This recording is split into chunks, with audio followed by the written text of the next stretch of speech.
Today we have a lesson from Moses and the Israelites in Deuteronomy chapter 1. So, up until this point, Moses has gone to get the Israelites out of Egypt as the Lord led him, and they've been in the wilderness for 40 years, is what it says in the first paragraph of chapter 1 of Deuteronomy. And the Lord is saying, all right, you've been in this land long enough, it's time to go from here. And then he appointed leaders, and then they set out from Horeb, and they went out, and he's saying this to them in verse 19. And I want to read something to you and draw out a lesson that I see very clearly. So Moses is recounting this to the people.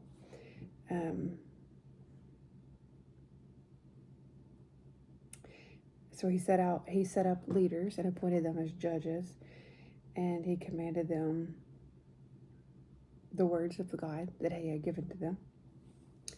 And then he said in verse 19, "Then we set out from Horeb and went through all that great and terrifying wilderness that you saw, on the way to the hill country of the Amorites, as the Lord our God commanded us. And we came to Kadesh Barnea, and I said to you, you have come to the hill country of the Amorites, which the Lord our God is giving us. See, the Lord your God has set the land before you. Go up, take possession, as the Lord, the God of your fathers, has told you. Do not fear or be dismayed." Then all of you came near me and said, "Let us send men before us, that they may explore the land for us, and bring us word again of the way by which we must go up, and the cities into which we shall come." The thing seemed good to me, and I took 12 men from you, 1 man from each tribe. And they turned and went up into the hill country, and came into the valley of Eshcol, and spied it out. And they took in their hands some of the fruit of the land, and brought it down to us, and brought us word again, and said, "It is a good land that the Lord our God is giving us." Yet you would not go up, but rebelled against the command of the Lord your God. And you murmured in your tents, and said, "Because the Lord hated us, he has brought us out of the land of Egypt to give us into the hands of the Amorites, to destroy us. Where are we going up? Our brothers have made our hearts melt, saying, 'The people are greater and taller than we. The cities are great and fortified up to heaven. And besides, we have seen the sons of the Anakim there.' Then I said to you, do not be in dread or afraid of them. The Lord your God, who goes before you, will himself fight for you, just as he did for you in Egypt before your eyes, and in the wilderness, where you have seen how the Lord your God carried you, as a man carries his son, all the way that you went until you came to this place.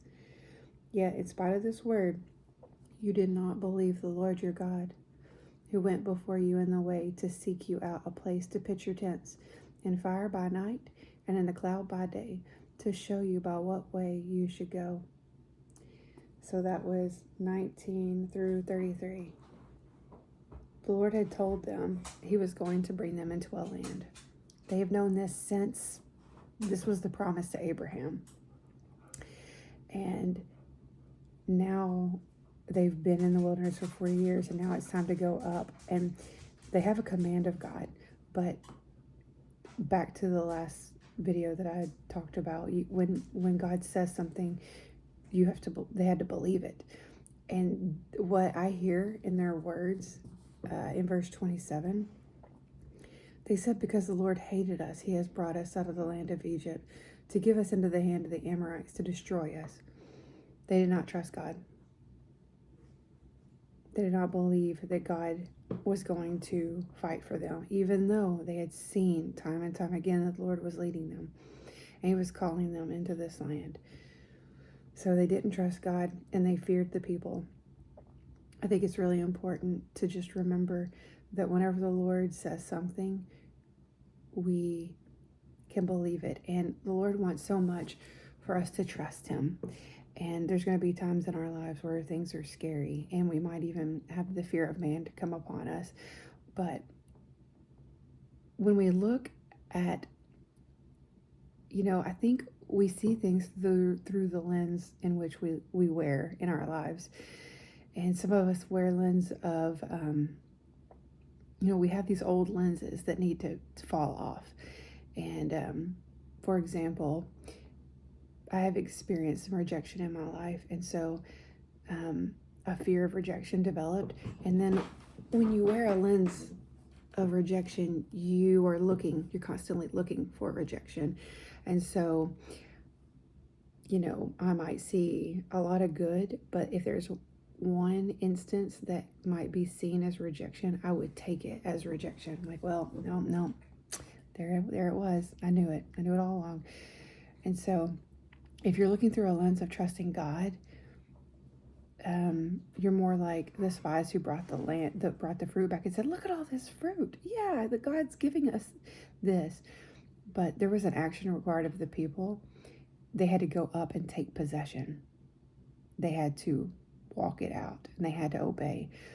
And so if the Lord is calling you into something, trust God and not your circumstances, because in this instance, it said that God will fight for you. If he calls you to something, he will make a way. And your part first is to trust the Lord. He's not going to lead you away. And we have to avoid the fear or the desire to self-protect to self-preservation. Because Jesus said, if you want to save your life, you're going to lose it. But if you'll lay down your life for me, you'll gain life. And it's a life that's greater than the one that you laid down. And so I hope that this word encourages you to trust God. Step out in faith and don't let fear determine how you will live your life. Because when we look at ourselves or we look at man, we become fearful. But when we look at God, courage rises.